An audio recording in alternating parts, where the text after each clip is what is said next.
No dia 17 de novembro, que foi quarta-feira, é isso? Foi quarta-feira da semana passada, saiu uma notícia no jornal Valor Econômico falando que o título da notícia é: STJ prevê julgamento sobre venda de produtos com imunidade tributária.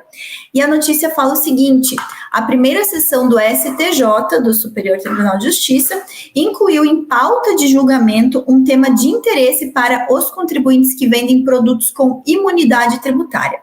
Os ministros vão decidir sobre a possibilidade de aproveitar crédito do IPI decorrente da aquisição de matéria-prima, de bens intermediários, de embalagens usados para a fabricação dessas mercadorias com saída imune.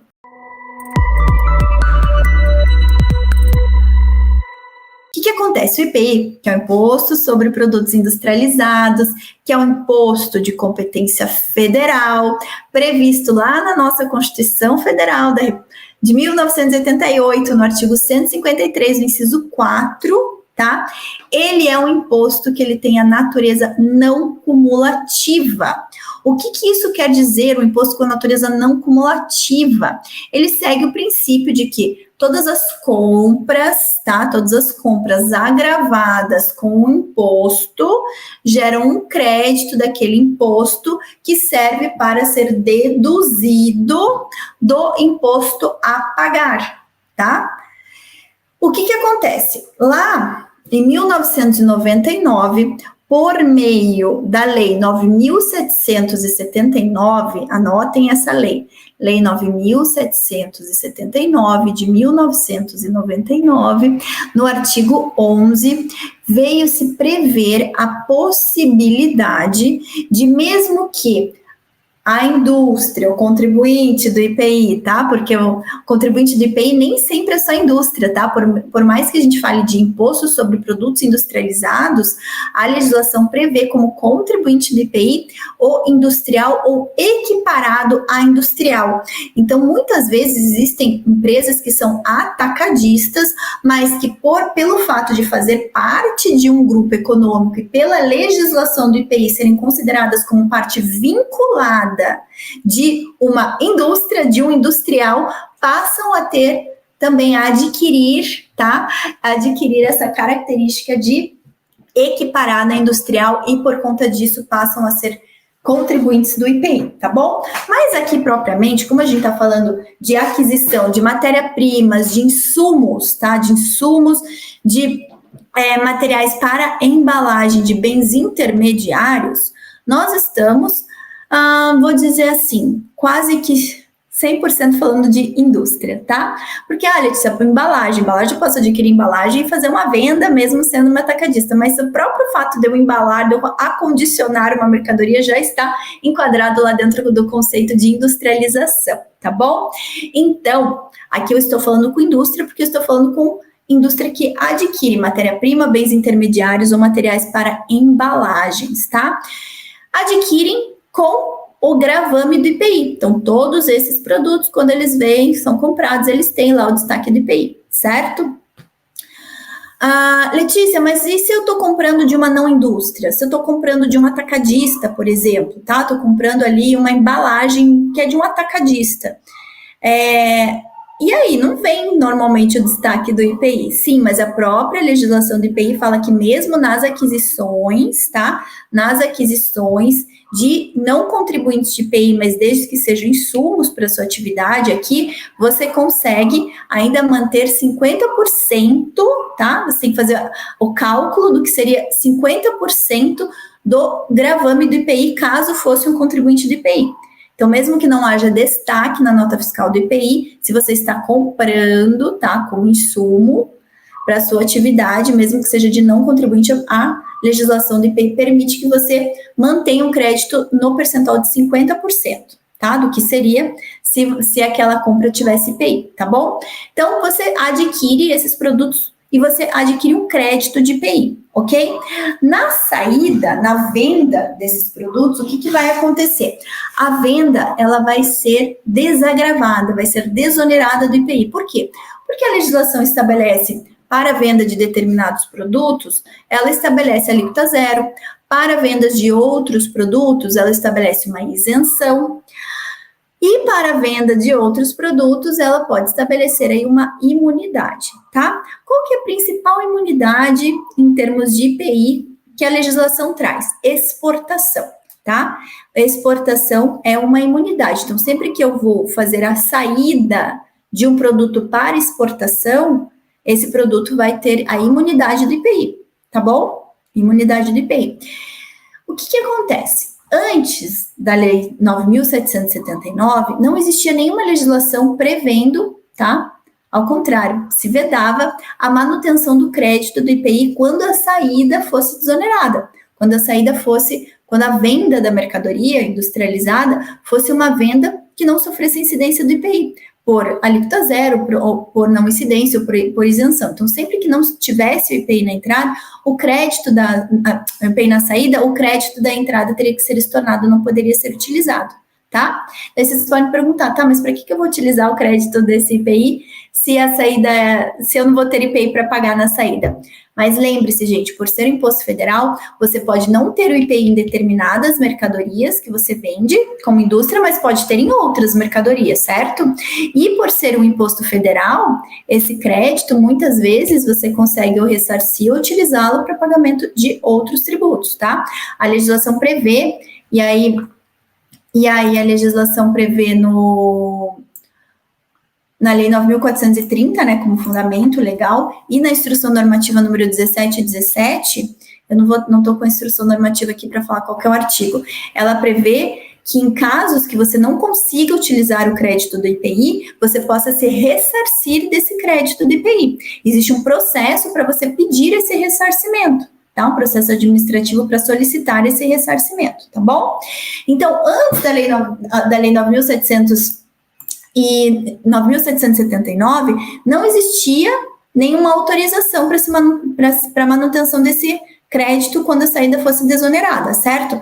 Isso gerou uma discussão no Poder Judiciário muito grande, porque muitos contribuintes estavam pleiteando a manutenção desse crédito, e aí isso chegou até o Supremo Tribunal Federal, tá? Aí o Supremo Tribunal Federal, no recurso extraordinário, eu tenho o número aqui se vocês quiserem anotar, 460.785, dígito 9, né, 460.785-9, decidiu que não era possível a manutenção desse crédito quando a saída fosse desonerada por ausência de previsão legal. Só que esse recurso extraordinário, ele foi julgado depois de que a Lei 9.779 já estava em vigor, tá? Ele se referia a um caso anterior, mas ele foi julgado depois da Lei 9.779. E aí deixou expresso lá no julgamento, olha, se refere a saídas, tá, de produtos fabricados antes da Lei 9.779, não é possível manutenção desse crédito, se a saída é desonerada. Agora, se for depois da lei, aí tudo bem, porque daí se aplica a lei, tá? Por que o STJ está julgando isso agora? Porque nós temos aí, quando a gente vai falar de desoneração, nós temos hipóteses de alíquota zero, hipóteses de não incidência do IPI, hipóteses de isenção do IPI e hipóteses de imunidade do IPI. Qual que é a diferença da imunidade? Imunidade é aquilo que desonera o IPI, mas que tem previsão constitucional. Então, a Constituição, ela fala, quando a gente vai olhar lá o artigo 153, que é o artigo que trata do IPI, a única imunidade que tem lá relacionada ao IPI é o que está previsto aqui no parágrafo 3º. Fala o seguinte, o imposto previsto no inciso 4 não incidirá sobre produtos industrializados destinados ao exterior. Então, essa é uma imunidade do IPI. O que o STJ está julgando? Está julgando que se nos casos de imunidade do IPI, se mesmo assim vai se aplicar a Lei 9.779, porque a Lei 9.779, ela fala, inclusive, de produto isento ou tributado a alíquota zero. Não fala de produto imune, fala de produto isento ou tributado a alíquota zero. Mas aí, se a gente for mergulhar mais a fundo, nós podemos olhar o ato declaratório interpretativo da Receita Federal número 5 de 2006, em que ele fala o seguinte, tá? Fala o seguinte, ele vem falando sobre no artigo 2º ele fala, o disposto no artigo 11 da Lei 9.779, tá? Não se aplica aos produtos com a notação NT, não tributados, tá? Então, se o produto ele é não tributado, tá? Se está escrito lá não tributado, você não consegue manter os créditos da entrada, tá? Isso está no inciso 1 do artigo 2º do ato declaratório interpretativo número 5 de 2006, tá? E no inciso 2º fala o seguinte, também não se aplica aos produtos amparados por imunidade. Então, a Receita fala, produtos amparados por imunidade não se aplica. E também fala, não se aplica aos produtos excluídos do conceito de industrialização por força do disposto no artigo 5 do Decreto 4.544, regulamento do IPI. Então, tudo que está excluído do conceito de industrialização também não se aplica. Contudo, o parágrafo único desse artigo 2º do ato declaratório interpretativo número 5, fala o seguinte, excetuam-se do disposto no inciso 2, que é o que fala dos produtos imunes, né, os amparados por imunidade, os produtos tributados na TIP, tá, que sejam lá pela TIP, eles são produtos tributados, eles têm incidência de IPI, mas que a imunidade que se aplica a eles seja decorrente de exportação para o exterior. Ou seja, a única imunidade que está falando lá no artigo 153 da Constituição é a imunidade para o exterior. Então, no quesito imunidade para o exterior, se você está exportando, tá? Então, ele sofre a imunidade porque você está exportando, você continua tendo direito à manutenção desse crédito. Aí você me pergunta, então, Letícia, por que o STJ está julgando isso? Porque a gente tem outras imunidades dentro da Constituição, lá no artigo 150, tá? Quais são as outras imunidades que estão na Constituição? São aquelas imunidades do artigo 150. Tá? Então, quais são as imunidades que podem estar aqui relacionadas ao IPI, tá bom? São as imunidades do inciso 6 do artigo 150. E aí a gente vai falar sobre instituir imposto sobre, tá? Só vai se aplicar os incisos D e os incisos E, tá? Porque são apenas esses que podem estar agravados pelo IPI. Quais são os incisos imunes? Livros, jornais, periódicos e papel destinado à impressão ou fonogramas e videogramas musicais produzidos no Brasil, contendo obras musicais ou literomusicais de autores brasileiros e ou obras em geral interpretadas por artistas brasileiros, bem como os suportes materiais ou os arquivos digitais que as contenham. Salvo na etapa de replicação industrial de mídias óticas de leitura laser. Isso aqui, gente, hoje em dia já está super ultrapassado, porque a gente nem vende mais CD, né, DVD, tá vendo? Mas seria para CD, para DVD e para livros, jornais, periódicos. Então, tudo que seja industrialização, tá, de livros, jornais, periódicos, lembre que tá, né, dentro dessa imunidade também se aplica os tablets, né, os leitores de e-book digital, né, então também se aplica aqui. Né, os e-books, os livros digitais, revistas digitais, tudo aqui. Se as indústrias, né, que comercializam esse tipo de produto, tá, que industrializam esse tipo de produto, compram insumos agravados pelo IPI, e a saída do IPI não tem, porque é imune, estão dentro dessa discussão do STJ, tá, para saber se o artigo 11 da Lei 9.779 abarca esse tipo de imunidade. Porque a imunidade para exportação, a gente já viu que a própria Receita Federal entende que essa imunidade para exportação está válida.